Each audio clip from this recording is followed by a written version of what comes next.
VENOM.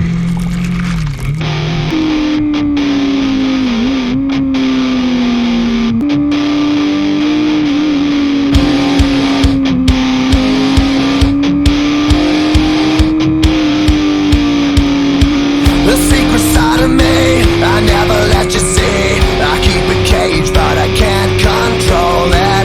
So stay away from me, the beast is ugly. I feel the rage and I just can't hold it. It's scratching on the walls, in the closet, in the halls. It comes awake and I can't control it. Hiding under the bed, in my body, in my head. Why won't somebody come and save me from this?